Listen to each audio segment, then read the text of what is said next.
আসসালামু আলাইকুম। টিকে পাওয়ার ইলেকট্রনিক্সের পক্ষ থেকে আমি আছি রিয়াদ, আর আপনারা দেখছেন টিকে পাওয়ার ইলেকট্রনিক্স এই চ্যানেলটি। আজকে আমাদের অ্যাডভান্স ইলেকট্রনিক্সের প্রথম পর্ব। এর আগের পর্বে আমাদের ছিল হলো ইন্ট্রোডাকশন, মানে এই পর্বে আমরা কি করব এইগুলোতে, এটা নিয়ে একটা আলাপ আলোচনা। তো আজকে আমাদের প্রথম পর্বে আমি একটা জিনিস, মানে একটা ব্যাপার চিন্তা করেছি, সেটা হচ্ছে আমরা যখন ইলেকট্রনিক্স কাজ করি, তো কাজের ক্ষেত্রে দেখা গেছে যে অনেক সার্কিটের ভিতরেই একটা এসএমপিএস সার্কিট থাকে, যেটা থেকে প্রাইমারি স্টেজটা চালু হয়। তো এই এসএমপিএসটা বেশি ক্ষমতা সম্পন্ন না, অল্প ক্ষমতা সম্পন্ন, 1 এম্পিয়ার, 1.5 এম্পিয়ার অথবা 2 এম্পিয়ারের এরকমের একটা এসএমপিএস থাকে, যে এসএমপিএসটা একবার নষ্ট হলে আমরা অনেকেই এটাকে রিপেয়ার করতে পারি না। যেহেতু আমরা এটাকে রিপেয়ার করতে পারি না, তো সেই ক্ষেত্রে আমাদের এই এসএমপিএসটা নিয়ে যদি আমরা কাজ শুরু করি, তাহলে আমার মনে হয় ভালো হয়। কারণ যারা সার্ভিস রিলেটেড কাজ করেন, তাদের এই এসএমপিএস সম্পর্কে বেসিক নলেজ থাকাটা খুবই গুরুত্বপূর্ণ। তাহলে আজকে আমরা 1 এম্পিয়ার বা 1.5 এম্পিয়ার এরকমের ক্যাপাসিটির একটি ছোট্ট এসএমপিএস নিয়ে কাজ করব, বা এই এসএমপিএস নিয়ে আলাপ আলোচনা করব। এই এসএমপিএসের যে কম্পোনেন্টগুলো লাগে, সেই কম্পোনেন্টগুলো নিয়ে আলাপ আলোচনা করব। চলেন আমরা শুরু করি সেই ডায়াগ্রামের মাধ্যমে দেখে দেখে কিভাবে একটা এসএমপিএস ডিজাইন করতে হয়, কিভাবে একটা এসএমপিএসের স্কেমেটিক তৈরি করতে হয়, কিভাবে বুঝতে হয় যে এসএমপিএসটা কোনখান থেকে শুরু এবং কোন জায়গা থেকে শেষ। তাহলে আমরা এখানে একটা ছোট্ট ডায়াগ্রাম অঙ্কন করছি, যেটা হলো প্রাইমারি স্টেজ। একটা এসএমপিএসের তো অনেকগুলো স্টেজ থাকে, ঠিক আছে? তো সেক্ষেত্রে আমরা শুধুমাত্র প্রাইমারি স্টেজটা, যেখান থেকে এসি ভোল্টেজ ঢুকে ফিল্টার হয়ে কার্যকারিতা শুরু করবে, সেই ডায়াগ্রামটা আমরা তৈরি করছি। এখানে দেখতে পাচ্ছেন, এখান থেকে হচ্ছে এসি ভোল্টেজ ইন হয়েছে। তো এসি ভোল্টেজ ইন হওয়ার সময় এখানে স্ট্যান্ডার্ড এসএমপিএসে একটা ইন্ডাক্টর কয়েল থাকে। তো সেক্ষেত্রে ইন্ডাক্টর কয়েলটার খুব গুরুত্বপূর্ণ একটা ভূমিকা আছে। সেটা হচ্ছে কি, ইলেকট্রিসিটি ভোল্টেজ যখন কোনো কিছুর ভিতরে ঢোকে বা সেখানে চলাচল করে, সেখানে একটা নয়েজ সৃষ্টি হয়, যেই নয়েজটা কন্ট্রোলারে বা অন্যান্য সেন্সিটিভ জিনিসের উপরে প্রভাব ফেলে। তো সেই জন্যে একটা ইন্ডাক্টর ব্যবহার করা হয় এই নয়েজটা রিমুভ করার জন্য।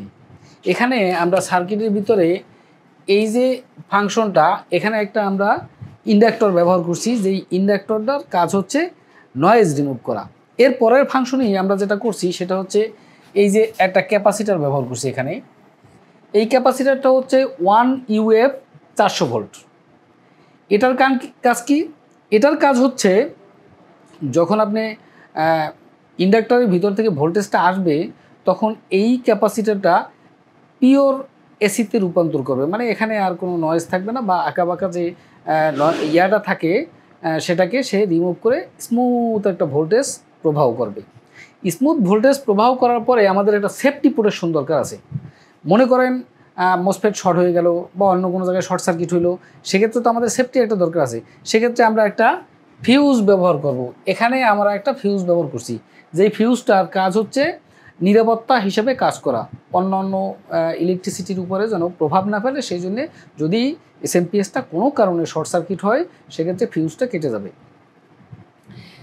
এরপরে আমরা এখানে ব্যবহার করছি হচ্ছে ডায়োড, যেই ডায়োডের মাধ্যমে এসি থেকে ডিসিতে রূপান্তর হবে। তো এসি থেকে ডিসিতে রূপান্তর হওয়ার জন্য ডায়োডের কোনো বিকল্প নাই, ডায়োড ব্যবহার করতেই হবে।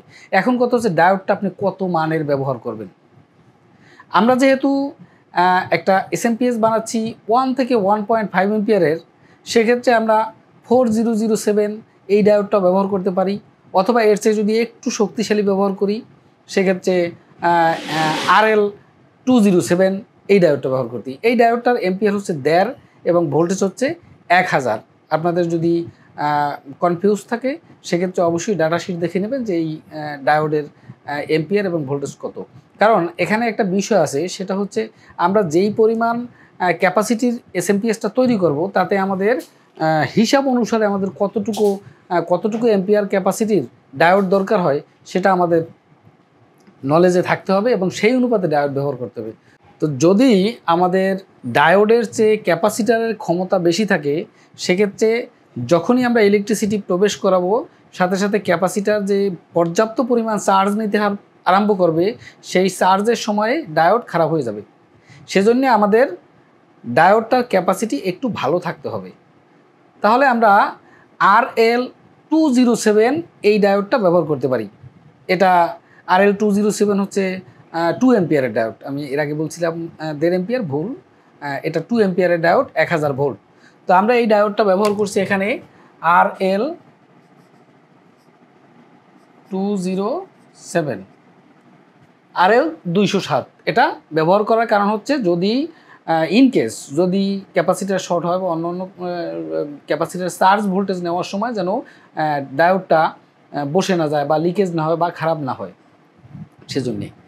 এখন আরেকটা বিষয় হচ্ছে আমরা ক্যাপাসিটার কত মানের ব্যবহার করব। ক্যাপাসিটার কত মানের ব্যবহার, যেহেতু আমরা 1 এম্পিয়ারের একটা 12 ভোল্ট 1 এম্পিয়ার একটা এসএমপিএস ব্যবহার করতেছি, মানে বানাচ্ছি 1 এম্পিয়ার এসএমপিএস 12 ভোল্ট। তো 1 এম্পিয়ারের যেহেতু এটা ক্যাপাসিটার 1 এম্পিয়ারের যেহেতু এটা এসএমপিএস তৈরি করতেছি, এখানে আমাদের 10 UF 450 ভোল্ট একটা ক্যাপাসিটার দরকার।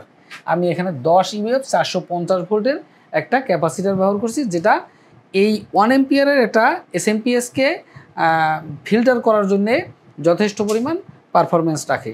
যদি আপনার কখনও এসএমপিএসের ক্যাপাসিটি বাড়াতে হয়, মনে করেন 24 ভোল্ট 3 এম্পিয়ার অথবা 5 এম্পিয়ার অথবা 10 এম্পিয়ার তৈরি করেন, তার সাথে সাথে কিন্তু ডায়োড এবং ইন্ডাক্টার প্লাস এই যে ক্যাপাসিটার এর মান পরিবর্তন করতে হবে।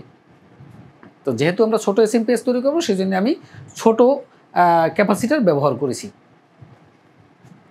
আমি এই ড্রয়িংটা মুছে দিয়ে আবার নেক্সট ড্রয়িংয়ে যাচ্ছি। আমাদের যেহেতু ফিল্টার ভোল্টেজ আমরা পেয়ে গেছি, সেটা এই ফিল্টার ভোল্টেজটা প্রায় 300 ভোল্টের কাছাকাছি, প্লাস মাইনাস হতে পারে 295 থেকে 305-7 ভোল্টেজ এরকমের থাকবে। যেহেতু আমরা নির্দিষ্ট একটা ভোল্টেজ পেয়ে গেছি, এখন আমাদের অসিলেশন দরকার এবং একটা চপার দরকার হবে। যেই চপারটাকে স্টার্ট করা, চপার বলতে আমরা তো চপার বলি, এটা হচ্ছে ট্রান্সফরমার, ভেরিড করে ট্রান্সফরমার। তো এই ট্রান্সফরমার আমাদের একটা দরকার হবে এবং অসিলেশন সার্কিট দরকার হবে। তো অসিলেশন সার্কিট দেখার আগে আমরা একটু এসএমপিএসের মানে ট্রান্সফরমারটা, ভেরিড করে যে ট্রান্সফরমারটা, এটা একটু গঠন প্রণালীটা দেখে নিই। এই যে ট্রান্সফরমারের কয়েলটা আঁকলাম, এটা হচ্ছে একটা কয়েল বা ট্রান্সফরমারের তার কতটুকু আমরা দেব এবং সেই তারের প্যাচ সংখ্যা এবং এখানে ভেরিড কোরের ভিতরে এটা পেঁচাইলে কী রকমের হবে সেইটার একটা অঙ্কন। তো এটা হচ্ছে স্টার্টিং পয়েন্ট এবং এটা হচ্ছে ইন্ড পয়েন্ট। এটা স্টার্টিং পয়েন্ট, এটা ইন্ড পয়েন্ট। আবার এটা হচ্ছে মেইন কয়েল। মেইন কয়েলে আমরা 200 টার্ন দিয়ে দিলাম। আর এখানে ববিন প্লাস কোর, এটা হচ্ছে 25, এটা সাইজ হচ্ছে 25 সাইজের একটা কোর এবং আছে, ববিন আছে, যেটা হচ্ছে আপনার ছোট ছোট এসএমপিএসের ক্ষেত্রে ব্যবহার করা হয়। এই 25 সাইজ মানে 25 মিলিমিটার হচ্ছে এই কোরের সাইজটা। তো এই সাইজের কোরে 4টা লেগ থাকে এক পাশে, আর এক পাশে থাকে 4টা লেগ, টোটাল হলো 8টা লেগ। তো 8টা লেগের ক্ষেত্রে 2টা লেগ ব্যবহার করছি আমরা মূল যে কয়েলটা, যেই কয়েলের উপরে ইয়াটা চলবে, মূল কয়েলটাকে আমরা দিছি হচ্ছে 200 প্যাচ, টার্ন সংখ্যা হলো 200, এটার গেজ সংখ্যা হলো 35, গেজ সংখ্যা দিলাম 35 গেজের তার দিয়ে 200 প্যাচ দিলাম। স্টার্টিং পয়েন্ট নিলাম এটা এবং ইন্ড পয়েন্ট নিলাম এটা। তো আমরা 200 প্যাচ মানে 200 টার্ন সংখ্যা দেওয়ার পরেই এরপরে আমাদের একটা অক্সিলারি লাগবে। যেই অক্সিলারিটা হচ্ছে এখানে যে আমরা অসিলেশনের জন্য যে আইসিটা ব্যবহার করব, সেই আইসিটাকে অপারেট করার জন্য। আইসি না ব্যবহার করে যদি আপনি ট্রানজিস্টর ব্যবহার করেন, সেক্ষেত্রেও একটা ফিডব্যাক ভোল্টেজ লাগবে, যে ভোল্টেজের মাধ্যমে আপনার এই সার্কিটটাকে স্টার্ট করে রাখবে। তো স্টার্ট করে রাখার জন্য এখানে একটা অক্সিলারি ভোল্টেজ দেওয়া হয়েছে, সেটা হচ্ছে আপনার 16 টার্ন। তার প্যাচ সংখ্যা দিলাম, গেজ দিলাম 35। যেই তার দিয়ে আমরা প্রাইমারি স্টেজের লোড কয়েলটা তৈরি করছি, অক্সিলারিটাও আমরা সেই তার দিয়ে সেই সেম গেজ দিয়েই আমরা দিলাম। কারণ এই অক্সিলারিটা লাগবে হলো আমাদের শুধুমাত্র অসিলেশনের ক্ষেত্রে, যেটা হচ্ছে আমরা একটা আইসিকে অপারেট করার জন্য যে নির্ধারিত ভোল্টেজ লাগে সেই ভোল্টেজটা এখান থেকে আমরা পাবো। এখন আমরা আসবো সেকেন্ডারিতে যেহেতু আমরা একটা ভোল্টেজ নেব 12 ভোল্ট, সেক্ষেত্রে আমাদের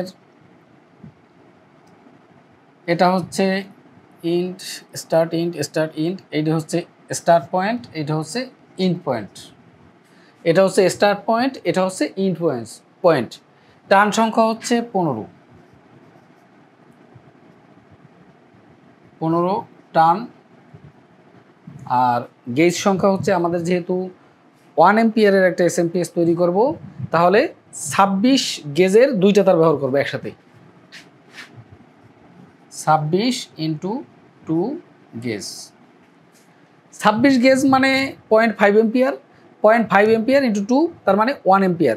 1 এম্পিয়ার ক্যাপাসিটির আউটপুট আমরা এখান থেকে নেব, আর 15 টানে এখান থেকে 12 ভোল্ট বের হবে। এটা হচ্ছে ট্রান্সফরমারের মানে ক্যালকুলেশন বা ট্রান্সফরমারের ক্যালকুলেশন করে 25 সাইজের কোরের ভিতরে যদি আমরা এই ধরনের একটা ট্রান্সফরমারের টার্ন সংখ্যা দিয়ে তৈরি করি, তাহলে এটা 1 এম্পিয়ারের জন্য পারফেক্ট একটা এসএমপিএস এর ট্রান্সফরমার তৈরি হবে। এখন এই যে সেকশনটা, এই সেকশনটাকে আমার স্টার্ট করতে হলে আমার এখানে কি দরকার হবে? তাহলে আমার এখানে একটা আইসি দরকার হবে, যে আইসিটা থেকে অসিলেশন বের হবে। তো আইসিটা যদি আমাদের দরকার হয়, তাহলে আইসি হিসাবে আমরা নিলাম ইউসি 3845, ইউসি 3845,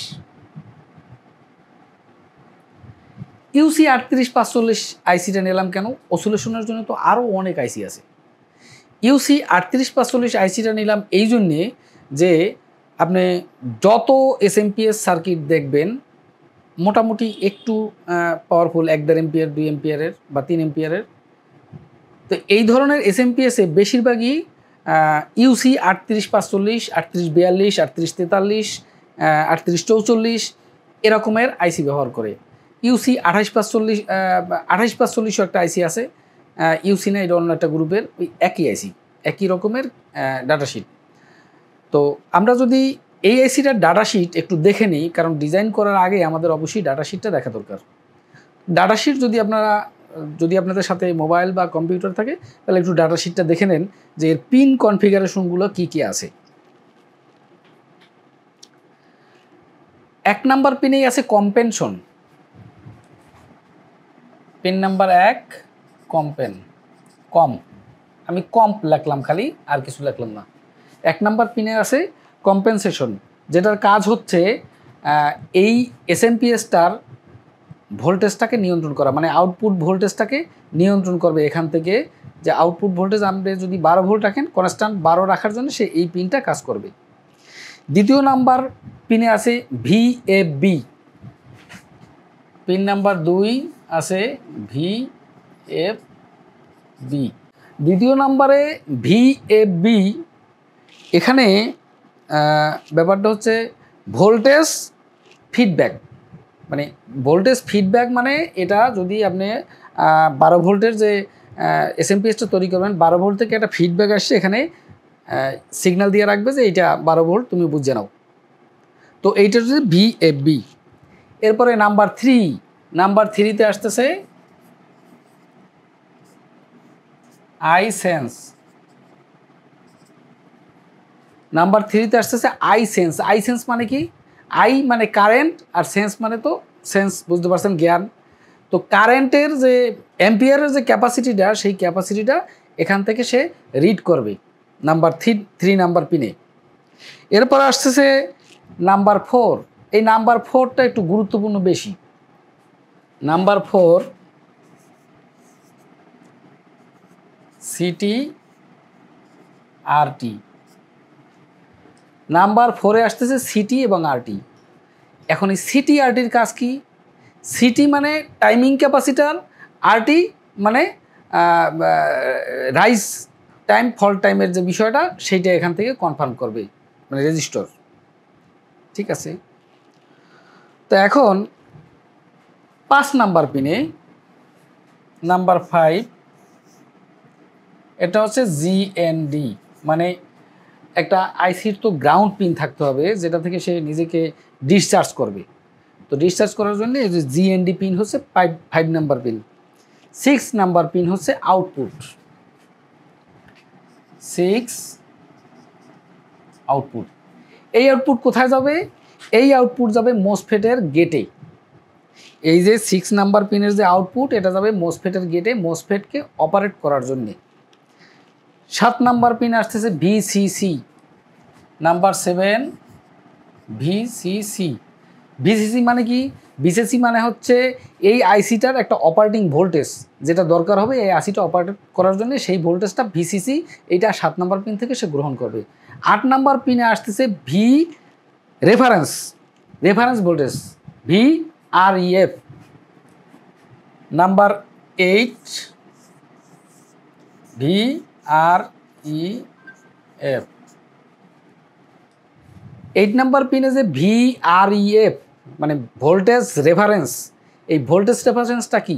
ভোল্টেজ রেফারেন্স হচ্ছে একটা 5 ভোল্টের আউটপুট, মানে 5 ভোল্ট রেগুলেটর থেকে যেমন আমরা 5 ভোল্ট পাই, ঠিক এইটার ভিতরে একটা ভোল্টেজ রেফারেন্স বাবদ একটা 5 ভোল্ট দেওয়া আছে। এই 5 ভোল্টটা আদার্স ফাংশনকে অপারেট করার জন্য এটা ব্যবহার করা হয়।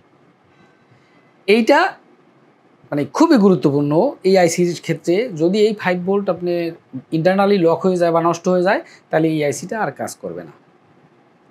এই আইসির ইন্টারনাল ব্লক ডায়াগ্রাম যদি আপনারা দেখেন, দেখবেন যে এর ভিতরে যেখানে ভিসিসি পিন আছে সেখানে ভিতরে একটা ইন্টারনাল জেনারেটর দেওয়া আছে। এই জেনারেটর থেকে সে ভোল্টেজ চেঞ্জ করে এবং ওভার ভোল্টেজ হয়ে গেলে এখান থেকে সে কাট আপ করে দেয়, মানে জেনারেটরটা শর্ট হয়ে সেখানে আইসিটাই ডাইরেক্ট নষ্ট হয়ে যায়। আশা করছি বুঝতে পারছেন যে এই পিনগুলার আলাদা আলাদা যে কার্যকারিতা আছে সেগুলো আশা করছি বুঝতে পারছেন।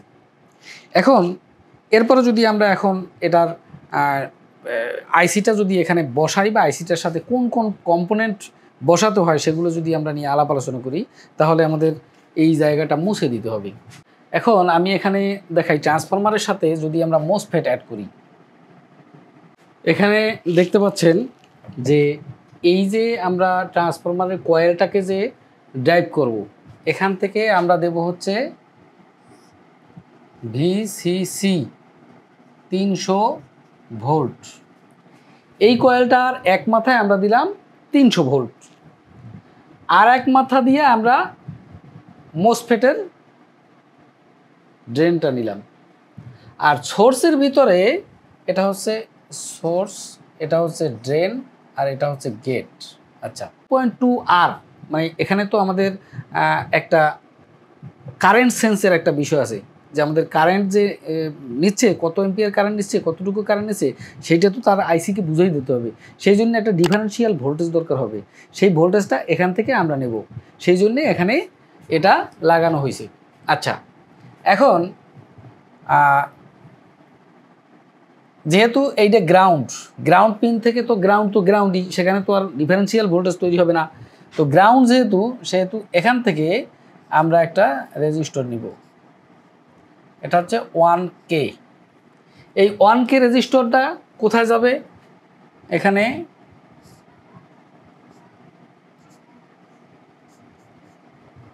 (103) 1K রেজিস্টারের মাথায় এসে একটা 103 রেজিস্টর দিয়ে দিলাম, মানে ক্যাপাসিটার দিয়ে দিলাম, যেটা হচ্ছে গ্রাউন্ডের সাথে যুক্ত এবং 1K রেজিস্টরের মাথায় যুক্ত। এটা যাবে হচ্ছে আইসির 3 নাম্বার পিনে। এটা হচ্ছে আইসির 3 নাম্বার পিনে। ওই যে বলছিলাম আইসির 3 নাম্বার পিন হচ্ছে কারেন্ট সেন্স, আই সেন্স। তো এখান থেকে যখন লোড পড়বে, মানে এখান থেকে যখন এসএমপিএসটা স্টার্ট হবে, সাথে সাথে এখানে 0 ভোল্টেজ, এখানে মনে করেন যে 0.05 ভোল্টেজের একটা সেন্স তৈরি হবে বা ডিফারেন্সিয়াল একটা ভোল্টেজ তৈরি হবে। এই ডিফারেন্সিয়াল ভোল্টেজটা থেকেই আইসির 3 নাম্বার পিন থেকে একটা সেন্স তৈরি করবে যে এখানে একটা লোড পাওয়া গেছে, সেই লোডটা সে ক্যালকুলেশন করবে। এটা হচ্ছে 3 নাম্বার পিনের কাজ। 5 নাম্বার পিন তো গ্রাউন্ড, আমরা জানি এই যে 5 নাম্বার পিন গ্রাউন্ডের সাথে যুক্ত করে দিলাম, 5 নাম্বার পিন গ্রাউন্ড। তাহলে আমাদের বাকি রইল কি? বাকি রইল গেটের সাথে আমরা একটা রেজিস্টর দিয়ে দেব। রেজিস্টরটা হল যে 15 ওহমস, 15 ওহমস আর আইসি 6 নাম্বার পিন। যেহেতু আইসি 6 নাম্বার পিন হচ্ছে আউটপুট, সেই জন্যে আরেকটা বিষয়, এই আইসিটার ইন্টারনাল ব্লক ডায়াগ্রামের ভিতরে দেখতে পাবেন যে 2 টাম্পল ট্রানজিস্টর করা আছে, 2 টাম্পল দেওয়া আছে, যার মানে এটা মসফেট ড্রাইভিংয়ের জন্য আলাদা কোনো 2 টাম্পল দরকার নাই, এটা আইসির ভিতরে ইন্টারনালি দেওয়া আছে। তাহলে 6 নাম্বার পিন গেল কোথায়? মসফেটের গেটে। এখন এইখানে একটা বড় বিষয় আছে, বড় বিষয়টা হচ্ছে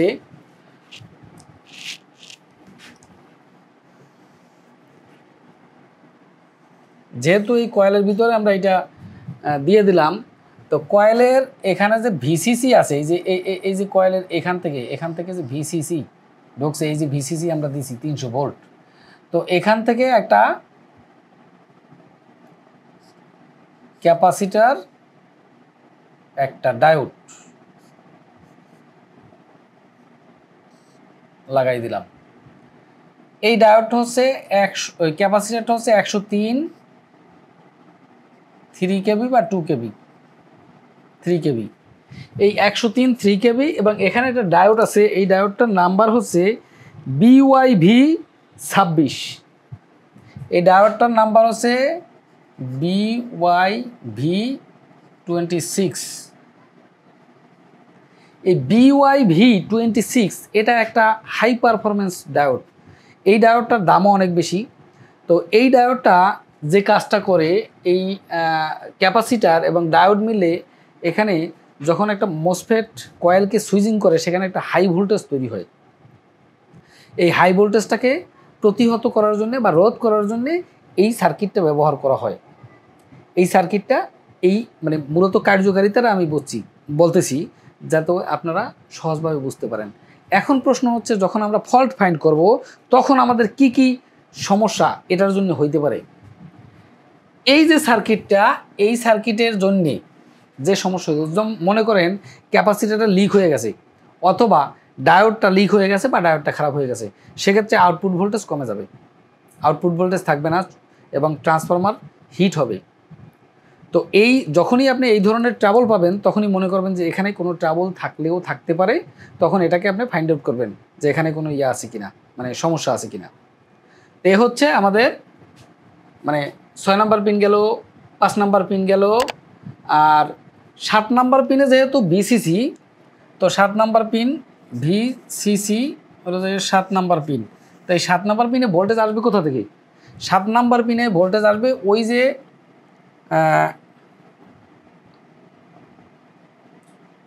এখান থেকে নিয়ে নিই। এই ভোল্টেজটা বিভিন্ন জায়গা থেকে নেওয়া যায়, এই 300 ভোল্ট থেকেও নেওয়া যায়, আবার এখান থেকেও নেওয়া যায়, আবার এই জায়গা থেকেও নেওয়া যায়, ঠিক আছে।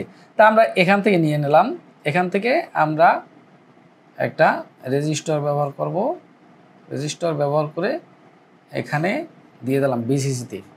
এখন প্রশ্ন হচ্ছে, এই রেজিস্টরটার নাম্বার কত? এই রেজিস্টরটার নাম্বার হচ্ছে 470K 2 ওয়াট।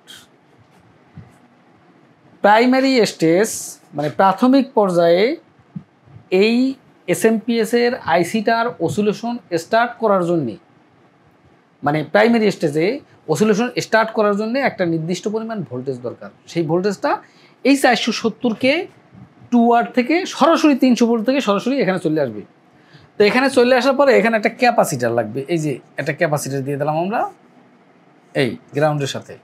এটা হচ্ছে 47 UF 50 ভোল্ট, 47 UF 50 ভোল্টের একটা ক্যাপাসিটার দিয়ে দিলাম, যাতে এখানে 300 ভোল্ট থেকে যে 470K রেজিস্টরের মাধ্যমে ভোল্টেজটা আসবে আইসি অ্যাক্টিভ হওয়ার জন্য সেইখানে। এখন আমাদের কিন্তু আরেকটা ভোল্টেজ আছে, যেটা হলো আইসিকে কনস্ট্যান্ট রানিং রাখার জন্য। সেটা হচ্ছে এই যে এইটা দিলাম গ্রাউন্ডে, যেহেতু ইন পয়েন্টটা গ্রাউন্ডে, আর এই যে স্টার্ট পয়েন্টটা এখান থেকে আমরা একটা ডায়োড দিব। এই যে আমরা একটা ডায়োড দিয়ে দিলাম। এই যে অক্সিলারি আমরা রাখছিলাম 16 টার্নের, এই 16 টার্ন থেকে 13-14 ভোল্ট বা 15 ভোল্ট এরকম বেরোবে, বা 12 ভোল্টই বেরোবে। একটা আইসি চলার জন্য 12 ভোল্টই যথেষ্ট। এখানে 12 ভোল্ট বের হয়েছে। তো 12 ভোল্ট যদি বের হয়, এই 12 ভোল্ট আমরা এখান থেকে এই 7 নাম্বার পিনের মধ্যে দিয়ে দিলাম। তো 7 নম্বর পিনের মধ্যে দেওয়ার কারণে এখন প্রশ্ন হচ্ছে এই ডায়োডটার নাম্বার কত। ডায়োডটার নাম্বার হচ্ছে SR107। এই ডায়োডের নাম্বার হচ্ছে SR107। এখানে সিলিকন ডায়োড লাগে, এখানে নর্মাল কোনো ডায়োড চলে না। তো এখান থেকে আমরা 7 নম্বর পিনের যে দুইটা ভোল্টেজ আসে, একটা হচ্ছে সরাসরি 300 ভোল্ট থেকে, আর একটা হচ্ছে এসএমপিএস স্টার্ট হওয়ার পর ফিডব্যাকে একটা ভোল্টেজ আসে, ওই কনস্ট্যান্ট দাঁড়া করে রাখি যে আমি আছি, সমস্যা নেই, ঠিক আছে, মানে পিছন থেকে সে আসে। প্রথমে এখান থেকে 300 ভোল্ট থেকে আসে এটাকে স্টার্ট করার পর যখন পূর্ণাঙ্গরূপে এসএমপিএস স্টার্ট হয়ে যায়, তখন এখান থেকে ফিডব্যাকে আসা এখান থেকে যে 12 ভোল্টটা তৈরি হয়, এই 12 ভোল্টটা ওকে কনস্ট্যান্ট মানে হাই কারেন্টের ভোল্টেজ দিয়ে রাখে, যাতে মোসফেট ড্রাইভিংয়ের সময় যে ভোল্টেজটা দরকার এই ভোল্টেজে যেন মানে কমতি না হয়। এটা হলো আমাদের এই ফাংশনগুলো। এখন আমাদের কিন্তু আরও অনেকগুলো ফাংশন আছে, এখন এই হোয়াইট বোর্ডের ভিতরে এটা আসলে করা যাচ্ছে না। তো যাই হোক, আমরা আজকের প্রথম পর্বে অ্যাডভান্স ইলেকট্রনিক্সের প্রথম পর্বে আমরা এই পর্যন্তই রাখলাম। সময় যেহেতু অনেক বেশি হয়ে যাচ্ছে, আগামী পর্বে আমরা বাকিটুকু দেখব, যে আমরা এটার বাকি অংশটা দেখব। এরপরে প্রয়োজন বোধে আমরা এরকম একটা সার্কিট তৈরি করে বানিয়ে দেখব। যদি আপনাদের কাছে মনে হয় যে এরকম একটা সার্কিট বানানো দরকার, তাহলে কমেন্টে অবশ্যই জানাবেন যে সার্কিট বানাতে চাই, এটা দেখতে চাই। তো আমাদের চ্যানেলটি এতক্ষণ যারা দেখছেন, যদি চ্যানেলে নতুন দর্শক হয়ে থাকেন তাহলে রিকোয়েস্ট রইল সাবস্ক্রাইব করে পাশেই থাকুন। আর যদি পুরনো দর্শক হয়ে থাকেন তাদেরকে অসংখ্য ধন্যবাদ সবসময় পাশে থাকার জন্য, কমেন্ট করার জন্য। আজকের মতো বিদায় নিচ্ছি। আল্লাহ হাফেজ। সবাই ভালো থাকবেন, সবাইকে ভালো রাখার চেষ্টা করবেন।